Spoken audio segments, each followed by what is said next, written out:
شعر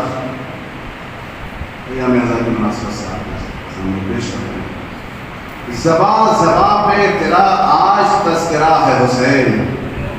زباں زباں پہ تیرا آج تذکرہ ہے حسین، قسم خدا کی یہ سب کچھ تیری عطا ہے حسین، قسم خدا کی یہ سب کچھ تیری عطا ہے حسین. تمہیں شکست ہو کرب و بلا میں ناممکن،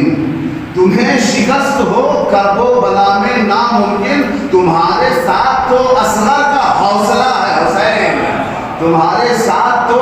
اصغر کا حوصلہ ہے حسین. اور ملے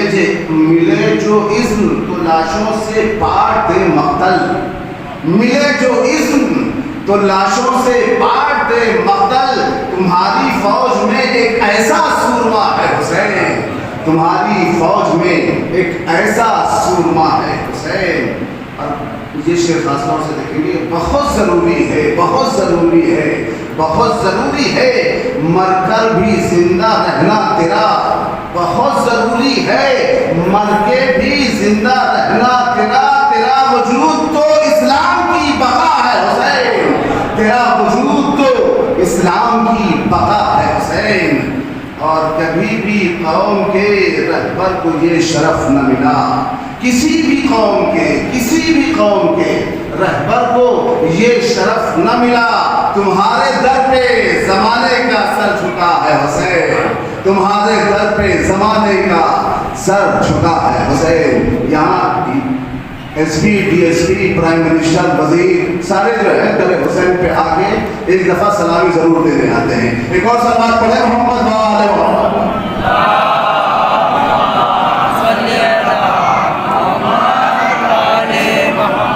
اچھا وہ واقعات آتے ہیں ہمارے سپورٹ کے لیے آتے ہیں، اللہ ان کو سلامت رکھے، اور ہماری سیکورٹی کے لیے آتے ہیں، اور ساتھ ساتھ اپنی انسانیت کا، اپنی انسانیت کا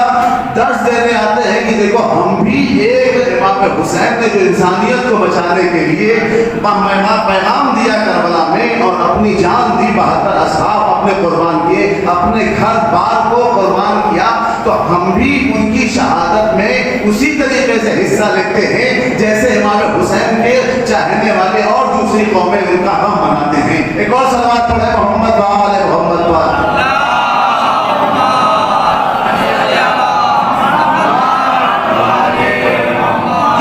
قوم کے رہبر کو یہ شرف نہ ملا، تمہارے در پہ زمانے کا سر جھکا ہے حسین. اور وہ جس کو سارا زمانہ سلام کرتا ہے، وہ جس کو سارا زمانہ سلام کرتا ہے، فقط حسین نہیں فخر انبیاء ہے حسین، فقط حسین نہیں فخر انبیاء ہے حسین. اور خیال رکھیے گا، مولا کی طرف سے ہم آپ سب کی طرف سے التجا کر رہے ہیں، خیال رکھیے گا اہل عزا کا روز جزا. مولا یہ سب کی ترجمانی کر رہے ہیں کہ خیال رکھیے گا اہل عزا کا روز جزا. تمہارے ہاتھ میں کل مرضی خدا ہے حسین، تمہارے ہاتھ میں کل مرضی خدا ہے حسین. اور تمہارے نام پہ ہر سال بانٹ دیتے ہیں، تمہارے نام پہ ہر سال بانٹ دیتے ہیں، تمہاری ذات سے جو کچھ ہمیں ملا ہے حسین. اور آخری شعر، ہر ایک حال میں غم آپ کا مناتے ہیں. یہ کووڈ کا زمانہ چل رہا ہے، بہار ہو، برسات ہو، سردی ہو، گرمی ہو، کوئی بھی ہو کسی طریقے کا، تو شاید کا ہر ایک حال میں غم آپ کا مناتے ہیں، منائیں گے. ہر ایک حال میں غم آپ کا منائیں گے. ہمارا آپ کا صدیوں سے رابطہ ہے حسین، ہمارا آپ سے صدیوں سے رابطہ ہے حسین، ہمارا آپ کا صدیوں سے رابطہ ہے حسین. قسم خدا کی یہ سب کچھ تیری عطا ہے حسین. ایک صلوات پڑھے محمد وآل محمد.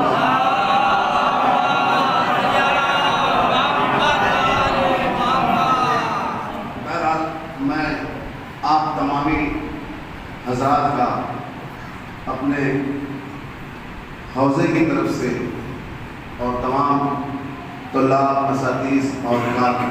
انہوں کی طرف سے آپ حضرات کا شکریہ ادا کرتا ہوں کہ آپ حضرات نے اس عشر مجالس میں مسلسل شرکت کی، اور صرف شرکت ہی نہیں کی بلکہ ہم جیسے لوگوں کو سن کر حوصلہ افزائی کی، اور اسی طریقے سے آپ لوگوں نے دل کی گہرائیوں سے ہم لوگ کی ترقی کے لیے دعائیں دی۔ ایک اور سلوات پڑھیں محمد و آل محمد۔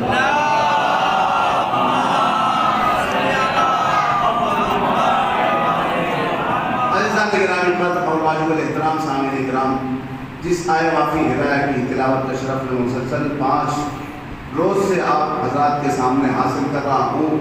وہ سورہ مبارکہ حشر کی 7ویں آیت ہے، جس میں خلاق متعال ایسا لگتا ہے کہ تمام دین، شریعت، قرآن کے دستورات کو ایک لفظ میں، ایک آیت میں یوں بیان کرنا چاہ رہا ہے کہ ما آتاکم الرسول فخذوہ، یاد رکھو کہ میرا رسول جو بھی تمہیں دے اسے تم لے لو، شرافت سے لے لو، وما نہاکم عنہ فانتہوا، اور جس چیز سے تمہیں جس حالت میں جہاں بھی جیسے روکے وہاں پہ تم باز آ جاؤ، واتقوا اللہ، اور یاد رکھو کہ تقوی الہی اختیار کرو، اللہ کے احکام کی بجا آوری کی پرواہ کیا کرو۔ اور اسی کے ذہن میں نے آپ کے سامنے خطیب منبر سلومی، خالق نہج البلاغہ، مولود کعبہ حضرت علی بن ابی طالب علیہ السلام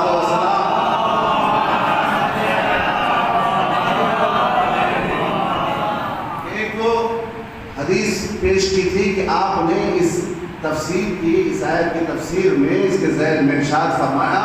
کہ واتقوا اللہ فی ظلم آل محمد، یعنی تم آل محمد کے اوپر ظلم کرنے